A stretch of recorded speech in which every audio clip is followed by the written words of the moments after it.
What is happening? How you doing? You feeling good? I hope so. I'm feeling good. I'm feeling good because today I'm going to be learning a lot about Germany.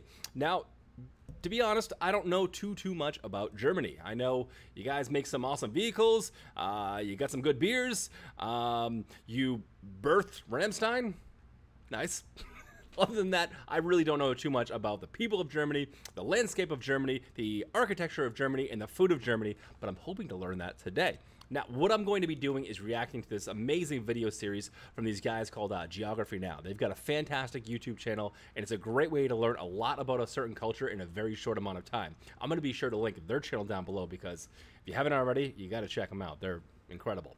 All right, so without further ado, let's switch screens and let's get right on into it. If you guys are new around here, though, please consider liking and subscribing. I do this sort of thing all the time. It'd be great to have you here with me. So without further ado, let's learn about Germany. Here we go. All right. Lederhosen, Schnitzel, beer, bratwurst, order, bread and beer, complicated history beer, no humor, EDM, and gummy bears that will kind of like give you diarrhea, but it's like worth it. Ugh, those are such horrible stereotypes that every German is so sick and tired of hearing. Want a gummy bear? Kind of want a gummy bear. Time to learn geography. No! Hey everyone, I'm your host Barbie. So we've conquered Belgium's castle, jumped through Denmark's lagoon, danced through France's forest, and now we've made it to the final boss of the EU, Kingpin Germany. Level 1, begin.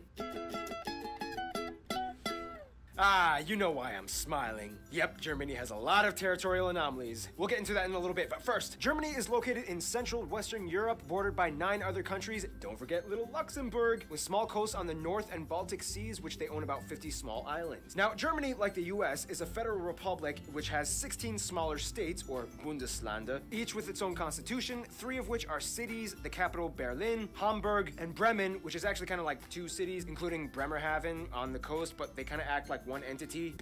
Fun side note, Lower Saxony is actually geographically situated further north than regular Saxony. Now let's jump into the fun stuff. Now, we already discussed the Jungholz Quadrupoint and the Vennbahn railway enclaves with Belgium and Austria. However, there's a few more. The entire town of Bussingen am Hochrhein is surrounded by Switzerland, whereas part of the Konstanz is cut off by the Rhine River and surrounded by Switzerland. However, immediately across the river, a small patch of empty land on the German side actually belongs to Switzerland. Finally, they split the island of Usedom with Poland in the north. Germany is interesting because every state in the country has its own distinct culture, dialect, history, food, traditions. I mean, Bavarians will be quite drastically different from Schleswig-Holsteiners. Mecklenburg-Vorpommern will be different from Saarland. This all has to do with ancient and recent history. Basically, in the quickest way I can summarize this, Germanic tribes, Roman wars, Charlemagne, 3 kingdoms, this guy marries an Italian, creating a whole new mess called the Holy Roman Empire, made up of 300 smaller separate kingdoms, states, and dukedoms, which had nothing to do with Romans. Teutonic Knights, Brandenburgs became Prussia, Habsburgs became Austrians, Lithuanians and Poles made their own thing, whereas the Hungarians joined the Austrians. Wars, battles, Napoleon comes over and messes everything up, and finally, German nationalism surges, and in 1871, Otto von Bismarck creates the first proto-German unified state. And then they're all like, oh dang, we came late to this game. We gotta scramble for some colonies. And that's how all of these countries at one point spoke German. Oh, and also keep in mind, like 300 years before this, a German banking company obtained colonial rights to Venezuela for like 20 years. They were looking for the lost city of El Dorado. So technically, you can kind of say Germans colonized the Americas, but it wasn't like a nationalized conquest thing. Fast forward even. See what I mean? A lot of information all at once.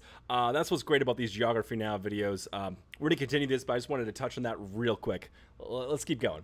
More, and then you get World War I, the monarchy ends, Treaty of Versailles, they lose land, Nazis come in, World War II, Germany splits in 2 for about 40 years, and then finally, we get the Germany we have today. East Germany, consisting of these states, is today still quite different from the rest of Germany as it was first occupied and influenced by the Soviet Union. They are generally not as well off economically as the rest of the country, as you can still see the blocky Soviet-style buildings sprawled throughout the regions. In fact, the city of Berlin was split in half, and the west side was actually an enclave of West Germany, only accessible by train and highway. You can even see from a satellite image the divide. East Berlin still uses the yellowish tinted sulfur vapor light bulbs, whereas the west still uses fluorescent and mercury. Wow, still to this day, you can just see that divide like that from space. That's crazy. That is absolutely crazy. After all these years. I mean, I guess it's not too many years, but still, that's wild. It's just crazy to think about. Arc white tinted light bulbs. Now the funny thing is, although Berlin is the largest city in Germany, the busiest airports are actually Frankfurt, Munich, Dusseldorf, with Berlin Tegel ranking at number 4. Otherwise, some top notable landmarks and spots would be the Brandenburg Gate, the Valhalla, Cologne Cathedral, the Westminster Church. Holy, let me take that back here. This is one of the things I really love about these videos is they show some of like the the incredible art and architecture that goes into that that comes from some of these countries, and yeah, it's pretty dang wild. Apparently, they got a lot of castles over there and some beautiful churches. I'm gonna try and freeze a frame here because they show it real quick, but it's quite gorgeous. Yellowish tinted sulfur vapor light bulbs, whereas the West still uses fluorescent and mercury arc white tinted light bulbs. Now the funny thing is, although Berlin is the largest city in Germany, the busiest airports are actually Frankfurt, Munich, Dusseldorf, with Berlin Tegel ranking at number 4. Otherwise, some top notable landmarks and spots would be the Brandenburg Gate, the Valhalla, Cologne. I mean, look at this. Look at that. It looks absolutely massive. I know you can't really see from this freeze frame down here, but these just look like some regular little houses down over here. And look at the size of this thing. I mean, it does kind of look evil. It looks super medieval and super evil. It also looks pretty dirty. I kind of want to, like, wash this thing down with a hose or something, all that black. Maybe that's just the color. I don't know. Germans are extreme. But it's, I mean, it's gorgeous. I mean, you know what it kind of reminds me of? It reminds me of a castle you make at the beach with the sand, and you get the mud, and you make, like, those little dripping castles. It kind of just looks like that, but, I mean, it's gorgeous. Cathedral, the Ulminster. I mean, look at the inside of this thing, though. Look at the architecture, the art. I mean, it's the pane glass windows. Oh my gosh. That's ceiling. I can only imagine the acoustics in a place like this. And look at this picture right over here in the corner here. Germany looks absolutely beautiful. Man, I would just love to visit someday. Church, the tallest in the world, the Berlin Victory Column, and hundreds of castles all over. The most notable one probably being Neuschwanstein, the concept behind Disney's Cinderella Castle. Germany also has over 400 zoos, more than any other country in the world. And of course, everybody knows about the Autobahn, the highway system in which if you see this sign, it means there's no speed limit. And it's like that for a huge portion of the roadway. And no wonder, considering how vast and wide those cultivated countrysides can get. Time for level 2. All right. The Autobahn. I want to talk about this for a second because this is something that, like, it doesn't sound real in America. I've always heard of it, and apparently there's, like he said, there's just no speed limit out there. I believe it. I believe it's out there. But are people really just, like, flying down the Autobahn, going, like, 100+ miles an hour, or whatever you guys call it, kilometers or whatever? I mean, are they really just flying like that? And if so, I mean, I can only imagine the accidents must be horrific. It seems like the Autobahn, for the most part, seems like it's almost like a straight shot and wide lanes and everything. It doesn't seem too crazy, but I don't know. I want to know, have you ever been on the Autobahn? Have you ever just, like, seen what your car can do in the Autobahn? Have you gone a crazy speed? It just seems wild to me that there's no speed limit. Like, you can just go as fast as you want. I mean, what if you just got some guy in a moped or something? Like, I don't even know. I don't even know. But if you've been, let me know.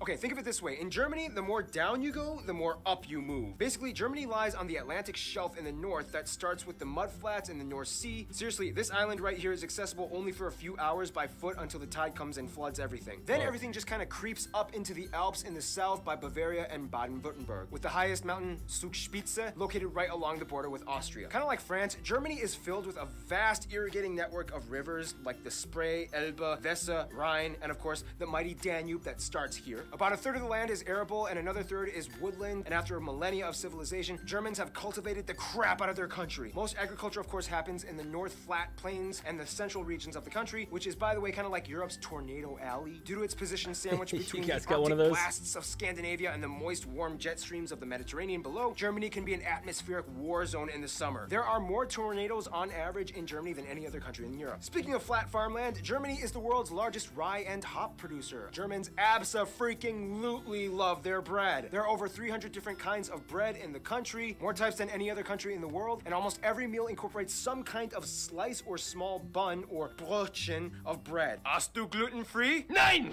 Germans are... You guys aren't watching your carbs over there, I guess, huh? Damn. Is the gluten a thing over there? Here in America, all right? They made a little joke with a gluten-free thing. Here in America, it's a trendy thing to be gluten-free. Like, just you can't have gluten, whether you're allergic to it or you're just trying to diet. I wonder how actual Germans react to somebody who's just dieting from gluten-free if they're like that intense about bread.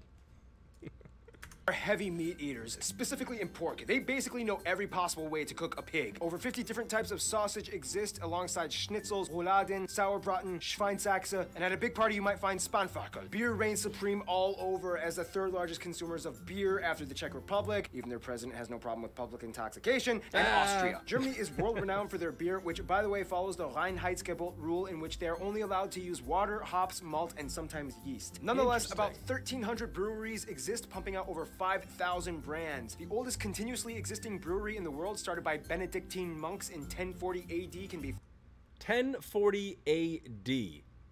Guys, has anybody ever had this beer? I mean, that's got to be like drinking history. I don't know if it's, I mean, they must have, if the company's that old, I bet you they have some like old world recipes from like way back. I mean, it's literally going to be drinking history. I mean, how cool would it be to be drinking something, you know, that like your great grandfather may have been drinking at one point in time, or even further back, who knows? I mean, that's just wild to me. We definitely don't have anything like that here in America. We're only like 350 years old, so. But this is, it's wild. If you guys have had this beer or any of like these old world style beers, dude, please let me know. I mean, what do you think? Is it anything like today's beers? Is it a completely different flavor profile? I mean, it's got to be like drinking history. That is super interesting. Found here. Germany takes the environment very seriously and for the past 2 decades has been going on a major green revolution. As of today, they have the largest installed solar power capacity, and green infrastructure practices like home installed turbines and solar panels have seen a huge surge in the past 10 years. Forests dominate the southern regions where the landscape gets hillier and mountainous, the most famous one being the Black Forest or the Schwarzwald in Baden-Württemberg. Deer, bears, boar, foxes, badgers, and the national animal, the eagle, can be found thriving in these parts. Nonetheless, economically, Germany is known mostly for their exceptional engineering and industry production. Companies we've all heard of like Volkswagen, BMW, Mercedes-Benz, Porsche, Audi, Telecom. That's the thing too, I've always wondered too, like those cars, BMWs, Mercedes and stuff like that, I've heard that they're a lot cheaper over in Germany and Europe in general, where like here in America, that's like a luxury vehicle. I'm sure Mercedes is luxury everywhere, but even like BMW, like it's an expensive vehicle. It's a very well-made vehicle, I know that for sure. I almost bought a BMW, or not a BMW, a Volkswagen years ago, and I was just amazed by the quality of even just the seats. Like everything felt rigid and hard, and like it was made of something and not just plastic. So I wonder that. I wonder if it's cheap. It must be cheaper over there because of the export prices, but I mean, I wonder how much cheaper. Nivea, DHL, Bosch, Adidas, Puma, Adidas, Puma! Yeah, it's kind of like the whole Biscoito Bolacha thing from Brazil. Remember? Well, we have mudflats, tornadoes, pork, beer, mountains. All that's missing is people. Level 3. 11 up. Fun little side note, in Germany, this is 3, not this. Now, if the EU was a family, Germany would kind of be like the dad who got out of rehab, reconciled with his wife and kids, and is taking his new life very seriously as he is haunted by the demons of his past every day. First of all, the country has about 82 million people and is the— That's the thing, man. That's the thing I've always wondered about Germany.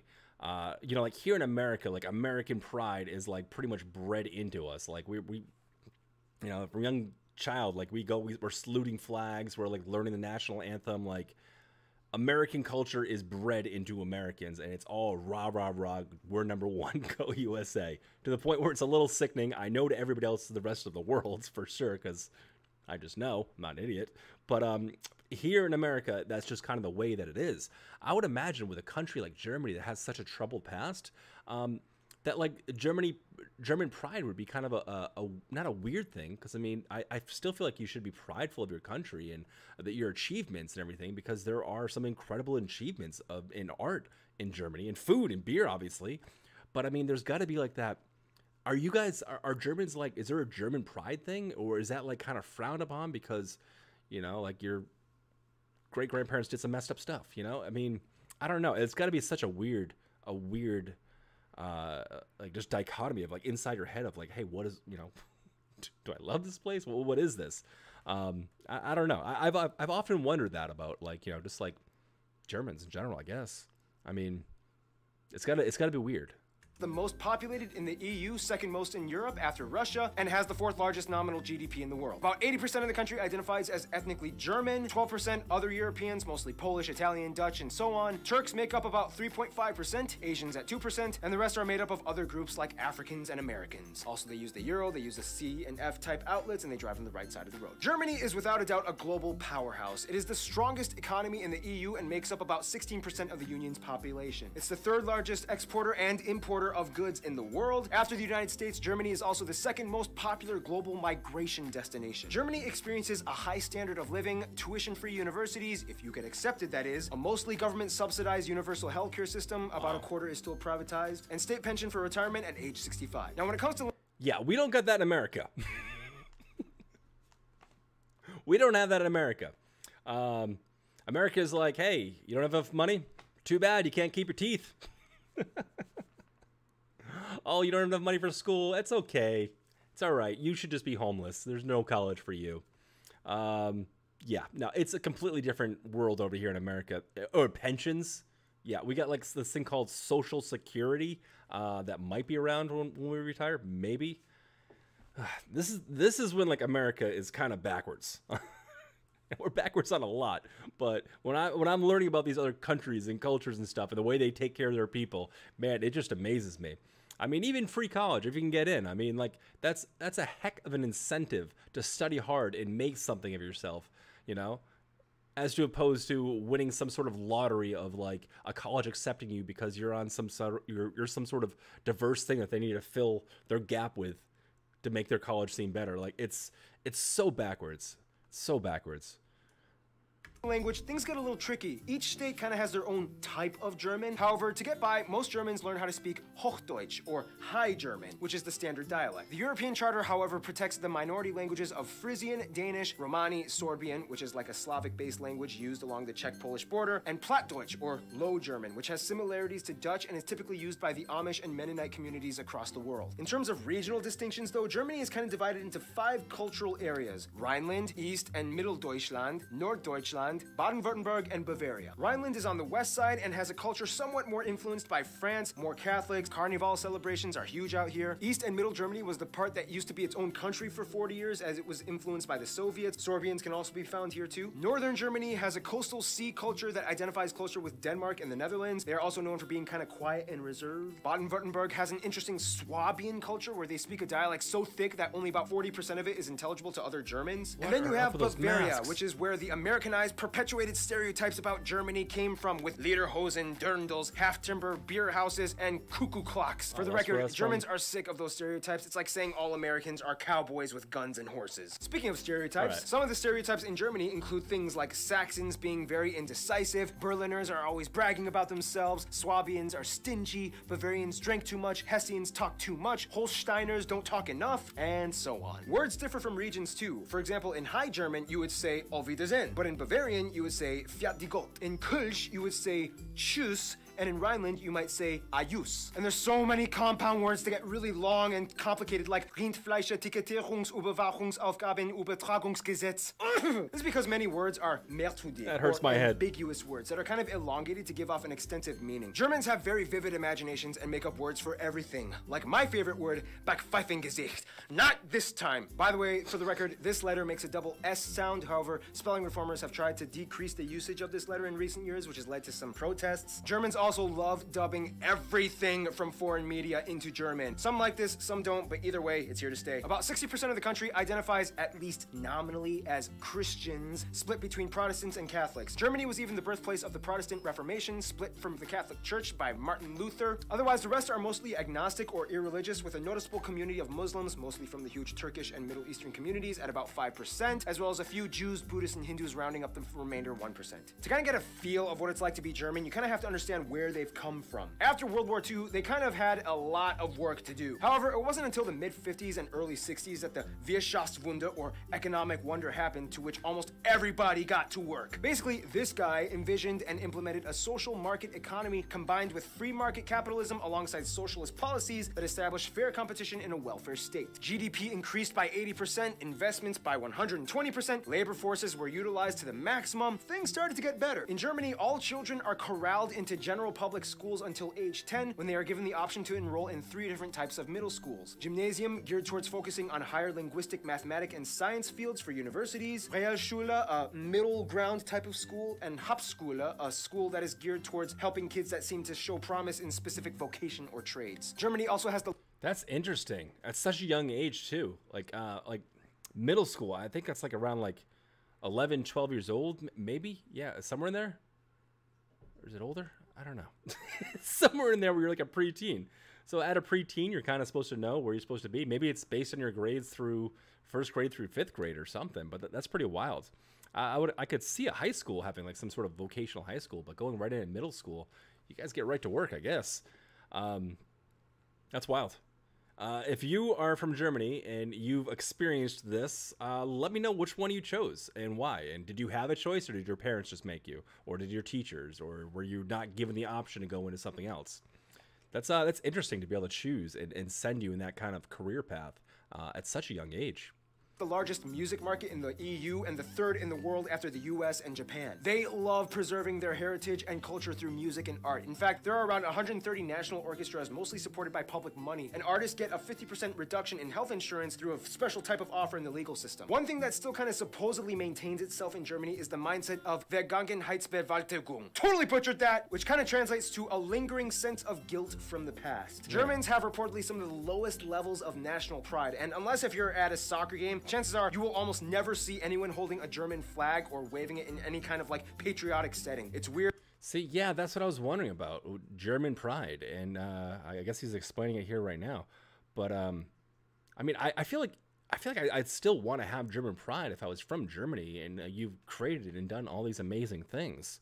I mean, just because, I mean, obviously that was really messed up, but like, I don't know. It kind of like, there's got to be this lingering, is there a lingering sense of guilt in anybody? I mean, I could like attribute that to like here in America, me having a lingering sense of like white guilt for like, you know, what we did to African Americans with slavery. And there is kind of like that guilt that happens from time to time. But ours was so far away. It was hundreds of years ago. I mean, it's still, you know, racism's still a thing, obviously. But I mean, it was really bad, like way back in the day. I don't know. I don't know. Is it any worse or better, or does time heal wounds? It's got to be a strange thing. That's the only thing I think. It's just strange. I'm just wondering if there's a sense of guilt, and then why should you feel guilt if it wasn't something you directly did? You know, that's always been like kind of like my thing. Like I didn't directly enslave anybody, nor would I want to. I mean, I don't know. I don't get it. Weird, but it's kind of how things are. You monster! They've made great strides to move on from the past. Nazi flags and Mein Kampf are incredibly illegal items to own in Germany, and they even have a rule, the Volksverhetzung, which basically says you cannot talk trash by denying the past atrocities. Some people say this infringes on free speech, others say it's good because it solidifies truth. Otherwise, some notable Germans throughout history include Charlemagne, although he was a Frank, but I guess it kind of counts. Albrecht, Dürer, David Friedrich, Gutenberg, Bach, Beethoven, Karl Benz, Albert Einstein, although Americans would like to claim that he moved to the US and became an American, Johannes Kepler, Johann Wolfgang von Goethe, Friedrich Schiller, Michael Schumacher, Alex von Humboldt, and of course Karl Marx and Friedrich Engels co-founded Marxism. But one thing Germans do... And Rammstein. Don't forget about Rammstein. We get it, though. Albert Einstein's yours. It's not ours. He's not ours.